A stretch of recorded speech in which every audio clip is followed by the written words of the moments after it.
Hey guys, it's Elle. It's your life. Come join us. Make it beautiful. Make it beautiful. Age of new beginnings. Make it beautiful. Come on. That's what we do here. Make it beautiful. Make it beautiful. Everybody, welcome to 22 Days of Transformation. We are down to the countdown. This is just before the last day, and we have a really cool special friend of ours. So me and Carla are incredibly excited to introduce you to somebody wonderful. But before we introduce you to this beautiful essence of light, Carla, would you like to start off with doing an energetic prayer, and I'll do the ending? Sure. Hi, everybody. Welcome. We welcome Rob Scarpa. Kelly's on with us. We have a lot of great people on today, but if everybody would just take a moment to inhale love and exhale love. Inhale peace and exhale peace. We now call upon the angels of the four directions to come now and be present. I call upon my higher self, Rob's higher self, Ellen's higher self, and all who's present, your higher self, to come forward and be present with us at this time. I call upon the Holy Spirit, Saint Germain, and the violet flame to be present. I call upon the ascended masters that wish to come forward at this time to be present. I thank you for your love, your patience with us in humanity. I thank you. Please forgive us for any harms that we have done knowingly or unknowingly to you, Mother Earth. But thank you for your love, your unconditional love, and your patience with us as we grow into our ascension now and forever. Wow, that was a beautiful opening prayer. And Elle with the age of new beginning. Carla did the most beautiful prayer, and we're going to introduce Rob Scarpa. Now, Rob Scarpa, a number of years back, I was doing a beautiful program with this gentleman who loved the violet flame. He was an exquisite teacher of the violet flame. And at my place at the Beach Club Estate, for over 2 years, we did a program there every Tuesday. And today just happens to be Tuesday, which is very exciting. And then this gentleman walks in, and he was just a big ball of energy, like, And I remember when he first came in, he wasn't sure about a lot of things, but he was determined. He was determined to see what's, how can I say it? To get into the alignment of what was real for him, what was right for him.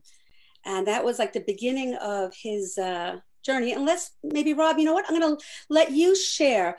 But to know Rob now, from where he was when I first met him to where he is now, he is the most exquisite, purest, lovely channel of the light that I am so honored to know from then to now, and all the different lifetimes that we co-connected. Because it's funny, ever since I knew him, I felt like I knew him forever and ever. My brother, my friend in spirituality, I adore you, Rob. Thank you very much, Ellen. Thank you, Carla, for inviting me on today. It's really an honor, a privilege, really. I look forward to it. I'm thinking about it for quite a few days. Like, this is going to be fun. This is really going to be fun. And yeah, like Ellen said, I met Ellen and Reverend Norbert Larcher, who was on, I think, a week or two ago, right? Norbert. And it started for me with just from a blank slate. Someone, a friend of mine's wife, who happens to be a medium, suggested I go to this Tuesday night meeting out at Ellen's, and I met her in Norbert, and about 2 years, almost every week for 2 years, and primarily we learned about the violet flame, Saint Germain, and transmutation. And at this point, a few years later, hindsight, that was probably the best place I could have started, because coming in knowing nothing, but knowing that you have all of this stuff that's always going around and spinning around in your head, and how do you get rid of it? How do you stop feeling certain feelings and emotions that you had for things that you've done in your life? And the training of transmutation, of how to transmute all of those things that are less than you, that don't make you feel good, that process helped me to clear away everything that didn't serve me. And I didn't even realize it at the time.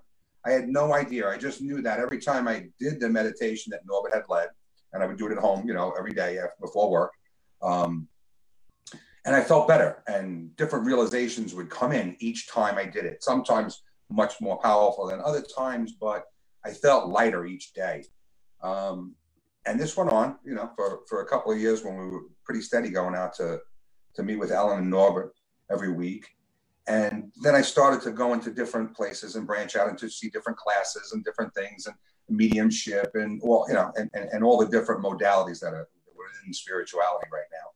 And a lot of people said to me, I would meet and talk with them and they would say, boy, you've done a lot of work. Boy, you've done a lot of work. And I had no idea what they meant. And I guess they didn't see all that baggage because I had transmuted it with the help of Saint Germain and the Violet Flame. So, and the more classes I took, the more people recognized that. And I was picking up on everything. It seemed almost natural. This made sense to me. That made sense to me.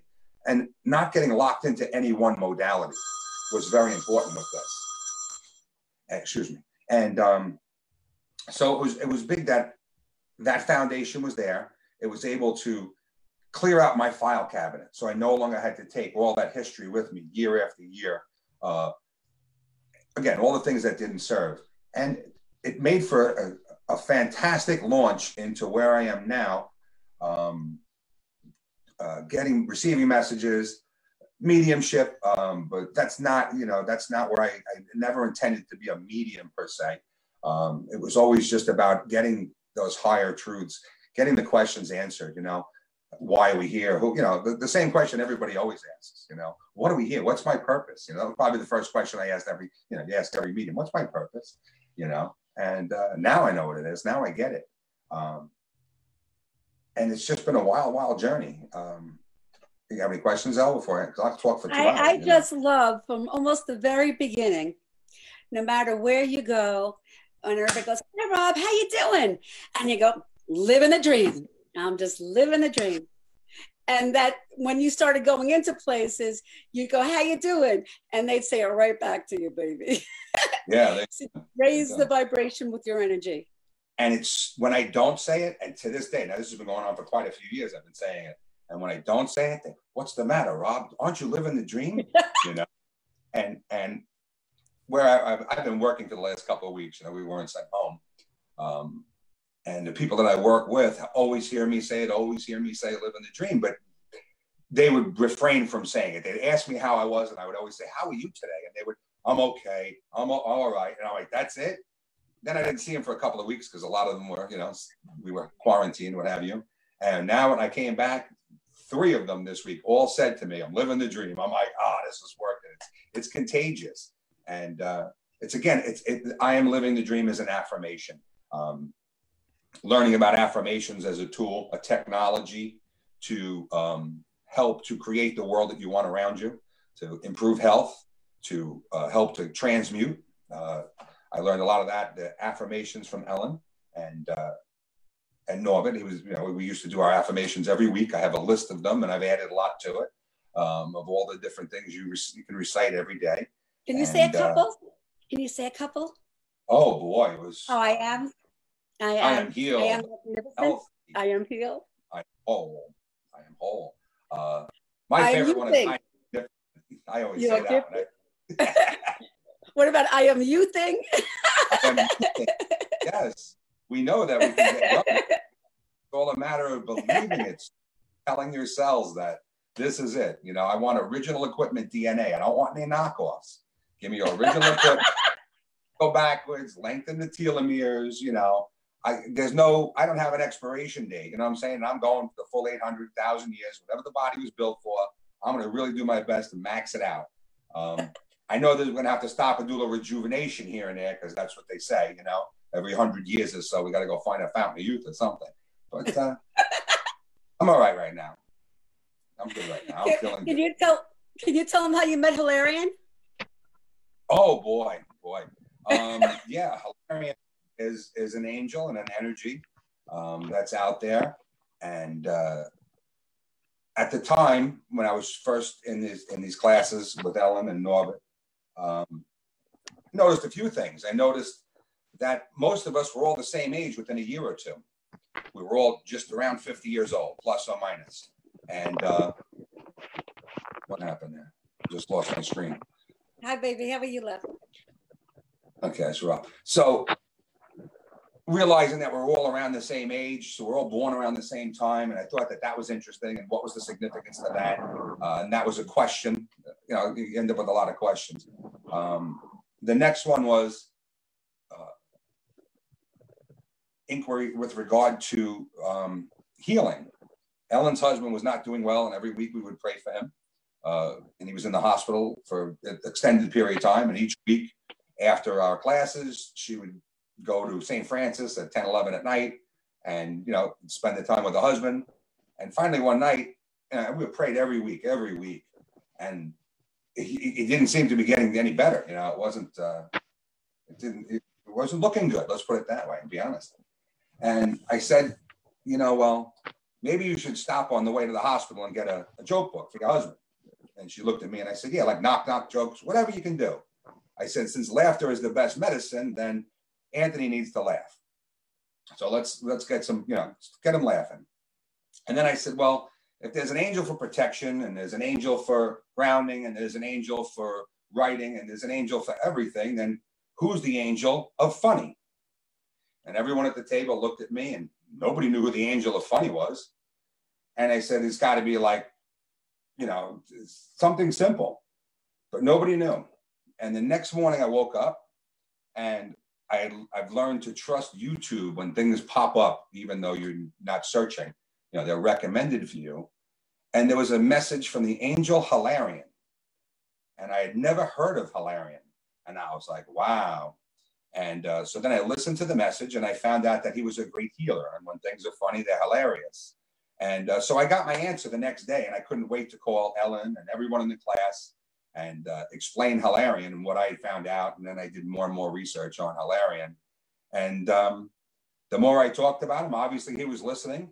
And when I started auto writing, he was one of the first people that would come to me and give me messages and talk about healing, natural healing remedies, herbs, shaman, things like that. So very interesting direction to be taken in.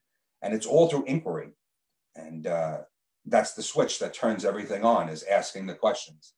You know, and every message that I get talks, well, not every message, but a lot of the messages say that inquiry is the most important switch to hit on your journey of finding yourself, of recognizing your true divinity.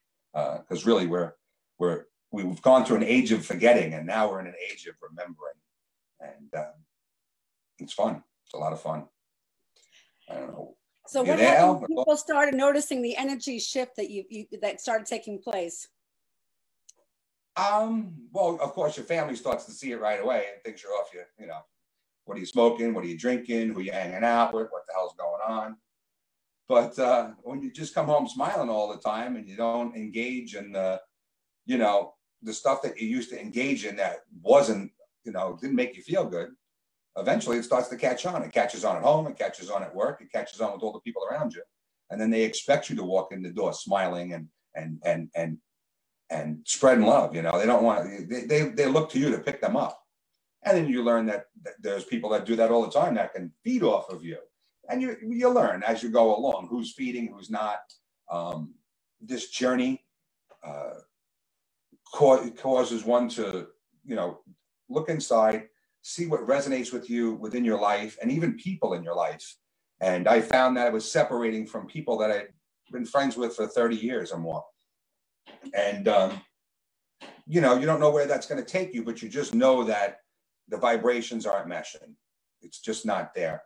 And a few years down the road, some of them come back into your life, and others, you know, continue on their path.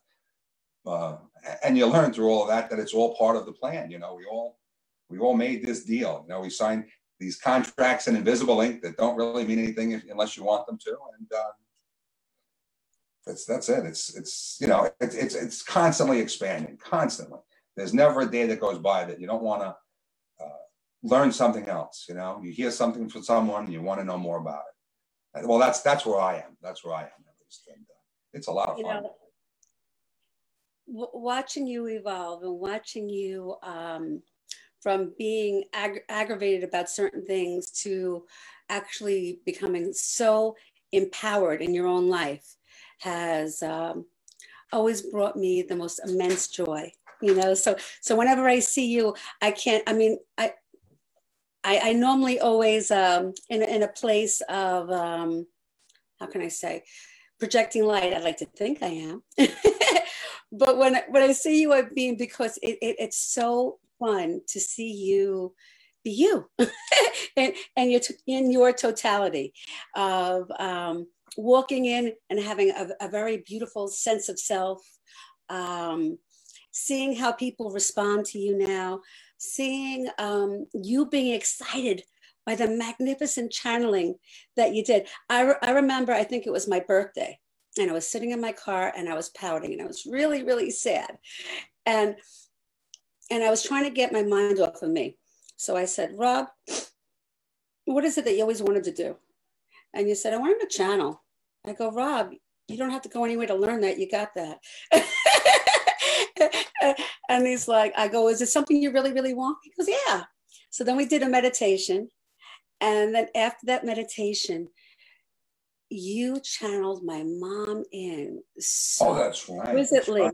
so exquisitely that it was like, it was too surreal. It was the most gorgeous, intuitive, it's just wonderful to see you shine. And it blew me away. I didn't expect it. Yeah, that I remember that. You were I was at work and you were in your car. I was sitting in the parking lot talking to you one day. And yeah, it was interesting that your mom came in so loud and clear. And that was one of the first messages that I was able to do a Q&A with. I wasn't, you know, when you start this, you're waiting to just hear and waiting to just hear. But now you learn that the inquiry keeps everything moving, keeps the wheels rolling, it keeps the gears greased. It's the switch. It's the switch. And I was rereading a message that I had gotten back in November, and Spirit was saying, you know, we count on people like you, light workers, you know, to get the engine running, and then we jump in and we take off with it, and we get the people going from there, you know. So it's up to us to get that engine running, you know. And they said the simplest question was, you know, what makes you happy? When someone asks you what makes you so happy all the time, that's it. You just turn the key, and they thank us, and then, okay, we got this. And it's the introspection. I mean, I didn't realize how important the meditation was in all of this, turning off the world, turning off everything. I've heard the other day, the best one was prayer is when you talk to God, meditation is when you listen. So it's all about just meditating and listen.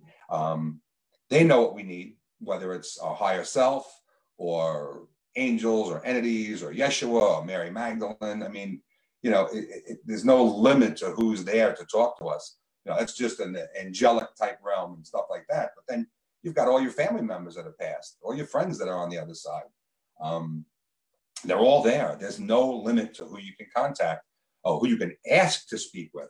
It's up to them if they want to communicate with you. But for the most part, the angelics, I've yet to have one say, no, I don't want to talk to you. People that have recently transitioned, you know, it's tough to get a beat on them because you understand that you learn or you recognize that they sometimes have to get in a position where they're willing to and to chat. But in the last few years, as people pass, and I've gone to wakes and funerals, it's gotten stronger and stronger. The messages at the wake, you know, they're talking to you like, whoa, whoa, whoa, you know, and you're like, wait a second, you know. And so now I've learned to take those messages and privately sit down with that person who's passed and get a message. And then I give that to the people, the family members who need it most, the brothers, the sisters, the parents. And it seems to make a big, big difference with them. And that's what we're here for. We're here to help, you know, help everyone through this and figure it out. Yeah, it's interesting. That aspect of it, you know, it can be a little, not frightening, but a little surprising when you hear some of the stuff that they say, you know, it's pretty wild. even a friend of mine who had passed away about a year ago, his significant other partner, they weren't legally married yet, but they did have 2 children. And he came to me and said, you know, look for the papers, because her uncle was telling me that, you know, he didn't have life insurance, this and that. And he was clear as a day telling me to tell her to look for papers, look for the stuff. And within a few days, she found all the stuff, and he had taken out a life insurance policy, and everything was opposite to what it was and better, you know, but she would have never have known to look if he didn't come to me and say, please get this message to her. So in that, it's wonderful. And that's what we all want to do as mediums, channels, you know, the go-between. What a blessing it is to be able to be doing what we're able to do. And that's to raise somebody's vibration, to enlighten and support people on their journey of life. Yeah. And you're able to, you know, and it keeps expanding. It keeps expanding. You keep recognizing more and more of it. We start with this simple stuff of getting the messages to people and helping them to grieve through things. But then we understand that there's more and more technologies in spirituality. You know, it's like we designed this world, we designed this earth. And then we said, okay, we're going to go play this game with the ultimate gamers. And we're going to jump in and we're going to live the life on earth and experience all that physical reality has for us, the sights, the sounds, the smells, everything, physical touch. But we're going to forget who we are, that we're born with that amnesia. And it's up to us to, well, it's not, we don't have to, but it's fun to try and figure it out before you die. You know what I mean? Because if you figure it out, you won. You know, everybody figures it out when they get to the gate. Everybody knows, because when you get to the gate, you're like, oh my God, this is what it was all about, right? There's my mother, everybody you expected to meet you is going to meet you there. And then you turn around and be like, oh shit. So it's about recognizing it before you have to cross, you know? And I believe it's creating that heaven on earth. Oh yeah, well, that's what we're working towards. Sure, the more people who recognize their divinity without having to cross over to do it, the faster we can create this heaven on earth and we can manifest all that we want. You know, that abundance that we're promised. It's all in the affirmations. It's all in the thoughts. With every exhale we create. So everything we say, it's so important that we only speak about what we want and never what we don't want. You know, and we're all human. We all say, you know, things that, oh, I shouldn't have said that, or I'm sick, or I don't feel good. Or, those are all affirmations. When you put the I am in front of that, you're going to get more of it. So it's about not saying that. It's always about saying what you want and not what you've got. And that helps to create it, provided you believe it. You have to believe in this stuff. Just because you say it doesn't make it so unless you know. You know what I mean? So it has to come from the heart. I think us doing that week after week after week, that it became an essence of beingness, because we always talked about our thoughts, our words, and our actions create our reality. So it's being mindful of what we project out there. So when we were working with the violet flame, energizing what we want, releasing and cleansing what we don't want, and then projecting, what do we do want? We want to connect to God. We want to connect to joy. We want to create abundance. We want to be that essence of inspiration to others, and you know, have some good stuff. You don't have to focus on being an inspiration to others. You just have to be an inspiration to yourself. Right. And it just naturally, you know what I'm saying? If you are working to make others happy, then you know, we all know what happens. It goes nowhere. You know, you end up being the one who's unhappy in the end. So it's about finding that happiness within, always looking at the best in every situation, putting out the best case scenario, not thinking about, not even putting energy into the worst case scenario. And everything grows from there. And as I started to understand how that worked, I kept hearing reference to the golden ratio, to the Fibonacci sequence. And the more I spoke about it and understood the chambers of a nautilus shell and how they grow in that sequence, one day I received a message, and it was affirming all the conversations that I was having within the classes I was in with regard to that golden ratio. And they call it the duality sequence. That's what it was referred to as, the duality sequence. We live on a planet of duality. Part of the base platform or the programming or the software is this sequence. And we can either ramp things up in a positive direction in that sequence or in a negative. And it's not exponential. It's much greater. It's a far greater number. And it applies to everything in our world. It applies to when we went to war. It applies when we have compassion for people. When they pull the miners out of the 33 miners out of the well, you know, the whole world resonated with that, and it expanded. It actually shifted the Schumann resonance. They were able to detect it on satellites, the energy of the collective consciousness of humanity. And it happens all the time. And we only want it to happen in the positive. We never want it to be in the negative. And we're all experiencing that now with the fear of the virus, right? The fear of virus is greater than the virus itself. And you see what it did. It almost paralyzed the entire world. And so we turn off the news, we turn off the TV, we stop looking at the bug on the corner of the screen, because whether you've got it or not, if you turn on the TV, you just brought that virus into your house, and no one wants it in their house. Turn off the TV, turn off the news, turn on what makes you smile, whether it's old shows, it's read the book, whatever, paint, draw, go outside and use sidewalk chalk, or, mess up your whole driveway with it. Or really look within. This keeping everyone inside is more of a metaphor for people just sitting at home and looking within, and all the answers are there. That inquiry is the switch. It's designing that, whatever it is for your quality of life. This is that time to design that. Oh yeah, yeah.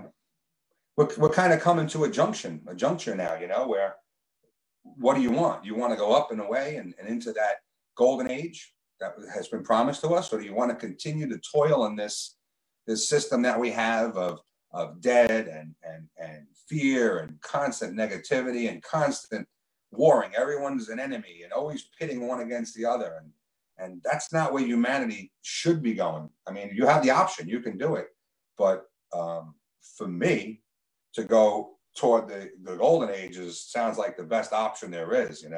Who wants to stay with the other stuff? Let's end this war, all these wars, whatever, you know what I'm saying, in this small sense. Yeah, we're creating our reality, and it's up to all of us to create that reality we really want and put no more energy into the negative. We have that choice. And in this system of duality that we've created way back when we can't remember it, the platform is the duality sequence. And then there's technologies within that. That software, like Monopoly, is a technology, right? You play Monopoly, you get to go, you always get $200. No matter what, whether you're in jail, whatever happened to you, you still get your $200. That's the technology. That's the software, the firmware in the game. That's it. And then everything changes around that. Well, for us, the duality sequence stays the same, and it's up to us to control the game in each direction and utilize the technologies that we've been given. Saint Germain delivered to us the violet consuming flame, the energy, the highest vibrational energy in the visible light spectrum. It's the highest frequency we can see. After that, it's ultraviolet. It's beyond our capabilities. Animals can see it, we can't. That technology, just the words, the frequency of saying the violet flame is like a switch that activates the transmutation sequence to help you clear out all that baggage. The same goes with the word miracle. I've got a lot of messages with regard to the miracle and how we don't say it enough. And if we'd start to say the word more, we would create the miracles that we need. And now more than ever, we need them. With what's going on with all these friends, family, people in the hospital. And I've been a big advocate for that 6-8 weeks ago, and people were telling me, and you sound corny. Well, ask for the miracle. Everyone's entitled. It's your life. Come join us. Make it beautiful. Make it beautiful. Age of new beginnings. Make it beautiful. Come on. That's what we do here. Make it beautiful. Make it beautiful. Come on. Make it beautiful. Come on. That's what we do here. Make it beautiful. Make it beautiful.